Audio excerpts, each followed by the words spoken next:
Hello everyone. आज हम depreciation के कुछ न्यू क्वेश्चंस को स्टडी करने के लिए जाएंगे, जहां पे आपके पास मशीन के साथ उसका कॉम्बिनेशन देके रखते हैं। तो जैसे अब ये वाला जो क्वेश्चन है आपके पास, इसमें गिवन है कि आपके पास मशीन है और उसके साथ बॉयलर है। तो जब इस तरह की इंक्लूड वाले क्वेश्चन होते हैं तो किस तरह से सॉल्व करना है, इसकी एंट्री कैसे होगी, इसका वर्किंग नोट कैसे होगा, वो हम लोग आज सीखने के लिए जाएंगे। ठीक है, अगर आप इतना कर लेंगे तो क्वेश्चन आपके लिए बहुत ईजी होगा। जैसे क्वेश्चन में गिवन है, एक जॉइंट स्टॉक कंपनी है जिसने एक मशीनरी परचेज की है। तो देखिए, इन्होंने एक मशीनरी परचेज की है और जो मशीन परचेज की है वो है 2 lakhs की। यहाँ तक क्लियर है। आगे देख रखा है इंक्लूडिंग अ बॉयलर, तो जो बॉयलर है इसी के अंदर इंक्लूड है। दैट मीन्स आपके पास 1,90,000 की यहाँ पे मशीनरी हो गई है और 10,000 जो है ये आपके पास गिवन है कि आपके पास बॉयलर है। तो ये आपके पास बॉयलर का अमाउंट हो गया और यहाँ पे ये वाला जो अमाउंट है ये आपके पास जो अमाउंट देके रखा है ये मशीनरी का है। तो इंक्लूड वाले क्वेश्चन में ऐसा आप इसको क्या करेंगे, पार्ट्स में डिवाइड कर लेंगे। The machinery account for the first 4 year is credited to depreciation. तो इसमें देके रखा है कि जो डेप्रिसिएशन की जो मेथड है वो आपके पास देके रखी है रिटर्न डाउन वैल्यू मेथड। जो परसेंटेज देके रखा है वो देके रखा है 10%। ठीक है, इसके बाद क्वेश्चन में गिवन है कि आपका जो 5th ईयर है, 5th ईयर में इन्होंने क्या किया है, जो बॉयलर है उसे सेल कर दिया है। तो बॉयलर का जो सेलिंग वैल्यू है वो देके रखा है 2000 में। जो बॉयलर है इसको इन्होंने क्या किया है, सेल किया हुआ है क्वेश्चन में। अब हमें क्या करना है, 5 इयर्स का अकाउंट मेंटेन करना है, मशीनरी अकाउंट। ठीक है, तो ये क्वेश्चन है, बहुत बेसिक सा क्वेश्चन है, इसको हम लोग सॉल्व करने के लिए जाएंगे। थोड़ा सा अगर हम लॉजिक लगाएंगे तो क्वेश्चन इतना डिफिकल्ट नहीं है। तो देखिए, इस तरह के जब आपके क्वेश्चंस होते हैं तो उसमें जो वर्किंग नोट होगा वो सबसे इंपॉर्टेंट होगा। देखिए, जैसा बोला है, पर्टिकुलर और मशीन और बॉयलर को हमने क्या किया है, बाइफरकेट कर लिया। अब देखिए यहाँ पे कंपनी का शुरुआत वाला, तो पहले हम लोग अब यहाँ पे ईयर नहीं देके रखे, तो यहाँ पे first year, second year, third year, इसी तरह से हम लोग क्वेश्चन को सॉल्व करने के लिए जाएंगे। ठीक है, तो सबसे पहले बेसिक सा लिखा, कॉस्ट इन फर्स्ट ईयर। तो यहाँ पे हम लोग ओपनिंग कॉस्ट की बात कर रहे हैं। तो फर्स्ट ईयर के अंदर जो उनकी कॉस्ट है वो कितनी देके रखी है, तो यहाँ पे हमने देखा है कि 1,90,000 का आपका क्या हो जाएगा, मशीन हो जाएगा, और 10,000 का यहाँ पे क्या हो गया है, बॉयलर। ठीक है, अब इसमें हम लोग क्या करेंगे, लेस करेंगे किसको, डेप्रिसिएशन को। तो यहाँ पे आपने जो डेप्रिसिएशन है उसको लेस किया है। जो डेप्रिसिएशन का रेट है वो कितना है, 10%। तो 1 लाख का 90,000 का अगर आप देखोगे 10% तो कितना आ जाएगा, 90,000। फिर आप जब 10,000 का जब आप निकालेंगे तो यहाँ पे जो डेप्रिसिएशन आएगा वो कितना हो जाएगा, 1,000। दोनों का सब्ट्रैक्शन किया, तो इन दोनों का जब सब्ट्रैक्शन किया तो अमाउंट आएगा हमारे पास 1,71,000। और यहाँ पे जो अमाउंट आ रहा है ये आ जाएगा आपके पास 9,000। ये जो अमाउंट वैल्यू मिली है तो ये क्या हो जाएगा, रिटर्न डाउन वैल्यू। तो हमारे पास एसेट की वैल्यू मिली है, कब है ये वैल्यू, तो जब आपका फर्स्ट ईयर खत्म हो रहा है तब आपके पास जो वैल्यू गिवन है वो आ गई है, मशीन की वैल्यू 1,71,000। जो आपके पास बॉयलर की वैल्यू आ गई है वो कितनी आ गई है, 90,000। फिर आप इसमें से क्या करेंगे, डेप्रिसिएशन का क्या कर दिया, सब्ट्रैक्शन, तो लेस। फिर यहाँ पे हमने डेप्रिसिएशन का सब्ट्रैक्शन किया है 10%। अब क्योंकि ये जो वैल्यू है, जो मेथड है यहाँ पे रिटर्न डाउन वैल्यू मेथड है, तो हम जो डेप्रिसिएशन चार्ज करेंगे वो इस पे करेंगे। तो 1,71,000 पे जब आपने डेप्रिसिएशन चार्ज किया तो वो हो गया 17,100 का। यहाँ पे जब हमने डेप्रिसिएशन चार्ज किया है तो वो हो गया है 900 का। अब यहाँ पे आपके पास वैल्यू आ जाएगी, तो बॉयलर की वैल्यू आ गई है 8,100। और जब इन दोनों का सब्ट्रैक्शन करोगे तो यहाँ पे आपके पास जो वैल्यू आ रही होगी वो आ रही है 1,53,900। आई होप यहाँ तक आपको क्लियर होगा। ये जो वैल्यू आई है तो ये आई है return down value at the rate, जो आई है आपके पास सेकेंड ईयर में, जो सेकेंड ईयर के एंड में जो वैल्यू आई है आपके पास वो आ गई है। आई होप यहाँ तक आपको क्लियर होगा। अब हम थर्ड ईयर के लिए जाएंगे। फिर हम लोग क्या करेंगे, इसमें से डेप्रिसिएशन का सब्ट्रैक्शन कर देंगे। तो डेप्रिसिएशन आ जाएगा यहाँ पे 10%, क्योंकि यह वैल्यू रिटर्न डाउन है तो डेप्रिसिएशन इस पे कैलकुलेट किया। तो यहाँ पे आ जाएगा 15,390। और यहाँ पे जो डेप्रिसिएशन का अमाउंट है वो कितना हो रहा है, 810। फिर यहाँ पे दोनों का सब्ट्रैक्शन किया तो इन दोनों का सब्ट्रैक्शन आएगा 7,290। और यहाँ पे जो सब्ट्रैक्शन आ रहा है वो आ रहा है 1,38,510। ये जो वैल्यू आई है आपके पास, तो return down value at the end of आपको पास थर्ड ईयर में ये वैल्यू मिल गई है। यहां तक आपको आई होप क्लियर होगा। इसके बाद हम लोग फिर डेप्रिसिएशन लगा देंगे। तो यहाँ पे जो हमने डेप्रिसिएशन लगाया है, फिर से हम लोग 10% पे डेप्रिसिएशन लगा देंगे। तो इसका जो 10% आएगा 13,851, तो 13,851।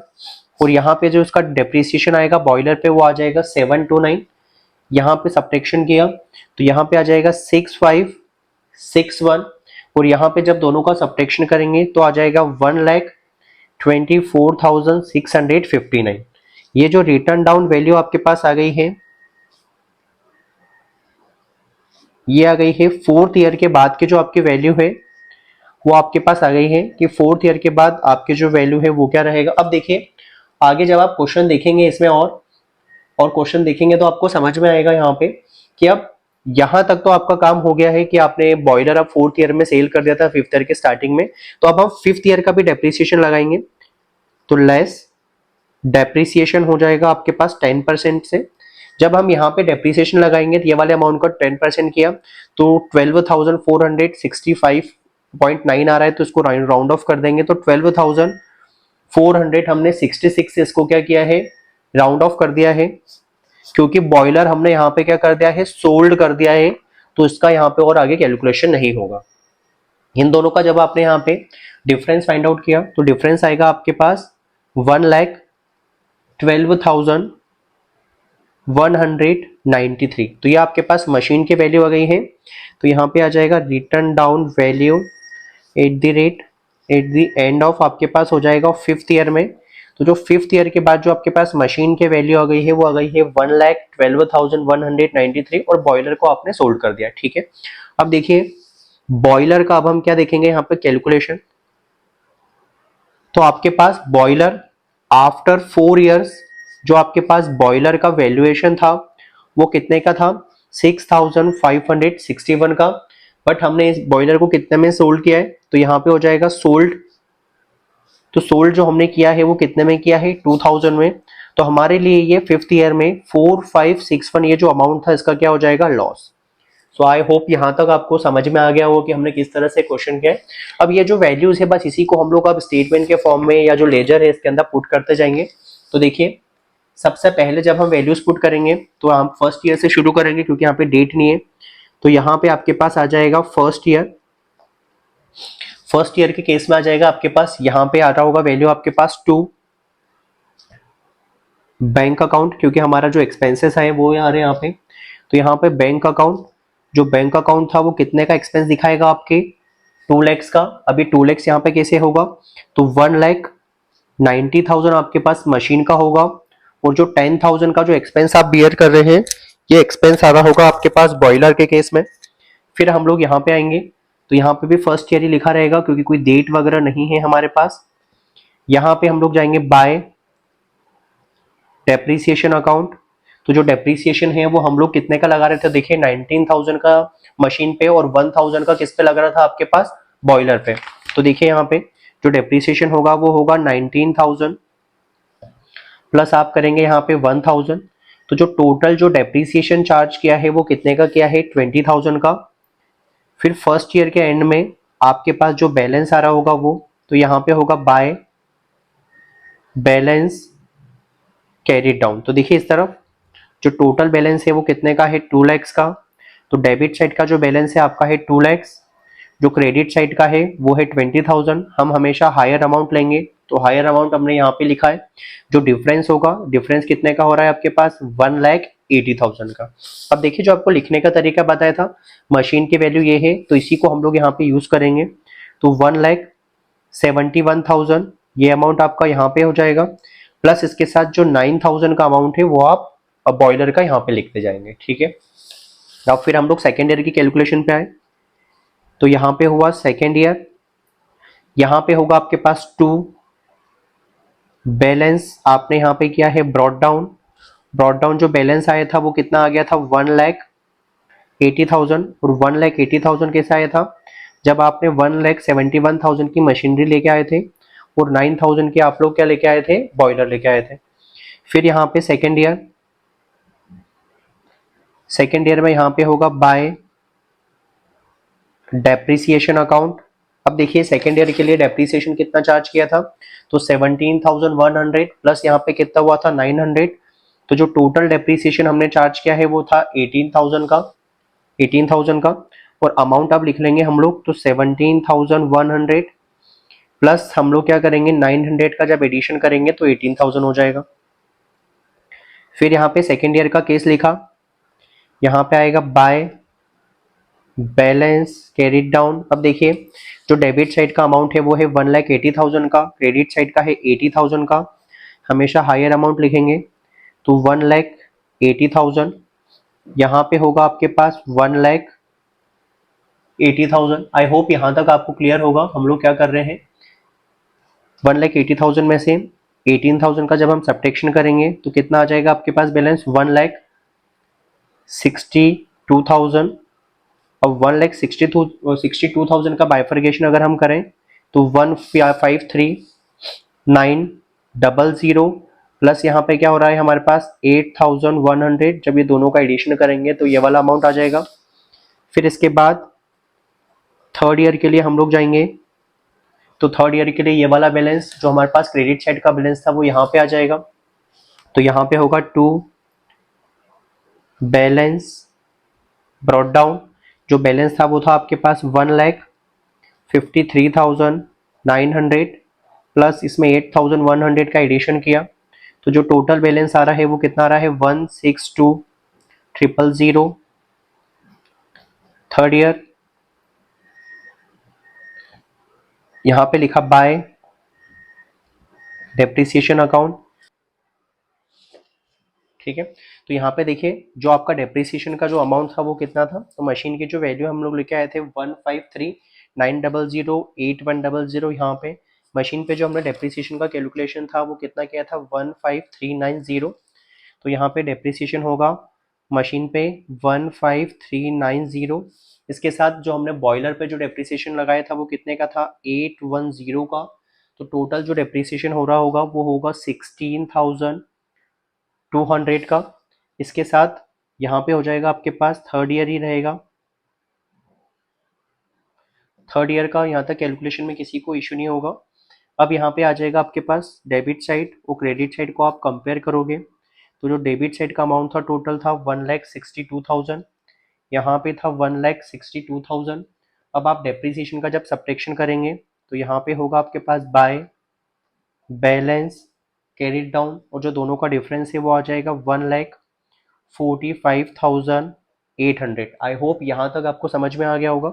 अब इसका बाइफर्केशन जो हमने यहाँ पे लिखा है वो लिखेंगे, तो 1,38,510 प्लस यहाँ पे 7,290 किया है, तो जो आपका बैलेंस था मशीन की थर्ड ईयर तक का वो आ जाएगा 1,45,900। ठीक।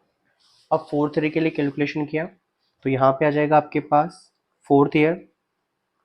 फोर्थ ईयर में जो बैलेंस लिखेंगे वो आ जाएगा टू बैलेंस, यहाँ पे लिखा ब्रॉड डाउन, और फोर्थ ईयर का जो ब्रॉड डाउन बैलेंस है वो है 1,38,510 प्लस यहाँ पे हो जाएगा 7,290। तो जो टोटल ब्रॉड डाउन हमारा बैलेंस था वो था 145, तो वो था 1,45,800, ये आपका बैलेंस था। फिर यहाँ पे हुआ फोर्थ ईयर। अब आप यहाँ पे डेप्रिसिएशन चार्ज करेंगे, तो लिखा आपने बाय डेप्रिसिएशन अकाउंट, और डेप्रिसिएशन आपने फोर्थ ईयर तक का कितना लगाया था 1,2।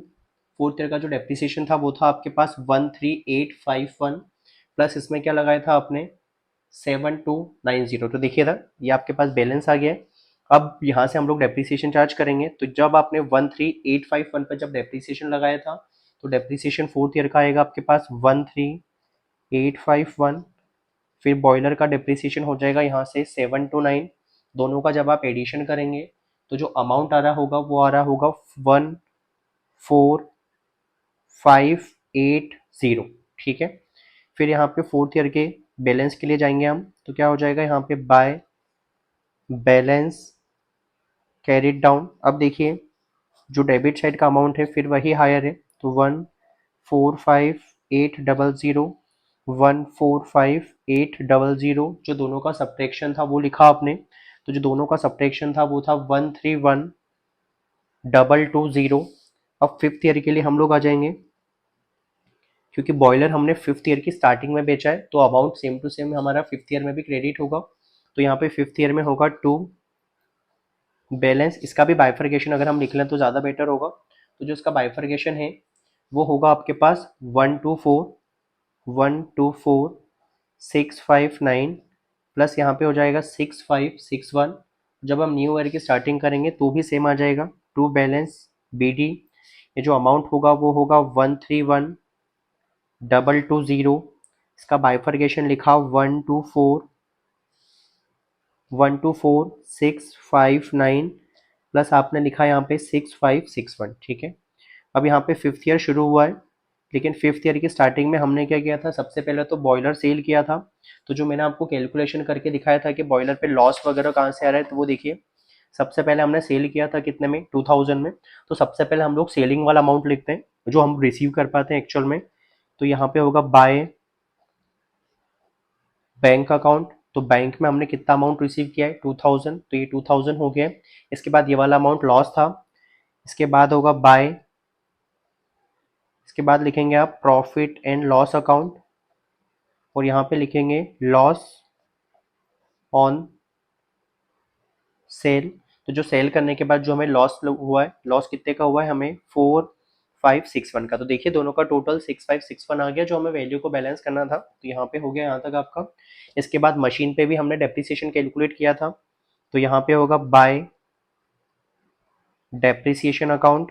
अब हमने मशीन पे डेप्रिसिएशन कितना चार्ज किया था, 12466। फिर हम लोग डेबिट और क्रेडिट साइड को कंपेयर करेंगे। तो देखा आपने जो डेबिट साइड का जो टोटल था वो कितना था, 131,220। यहाँ पे भी सेम होगा, हायर अमाउंट ही आएगा। अब जो रिमेनिंग था वो डिफरेंस हो जाएगा आपके पास, तो होगा यहाँ पे बाय बैलेंस कैरिड डाउन, और जो अमाउंट था 112,193। जो दोनों का अगर सब्ट्रैक्शन करोगे इसमें से, इन चारों डिजिट्स का, इन तीनों डिजिट्स का, तो आपके पास ये सब्ट्रैक्शन आ जाएगा। और ये सेम बैलेंस आपके पास क्या होगा, सिक्स ईयर का भी होगा, तो उसका ओपनिंग बैलेंस होगा यहाँ पे 2 बैलेंस ब्रॉड डाउन, और जो बैलेंस होगा आपके पास मशीन का वो होगा 112,193। यहाँ पे बस आपके पास मशीन बची है। ये आपका आंसर हो जाएगा यहाँ पे। आई होप आपको समझ में आया होगा क्वेश्चन।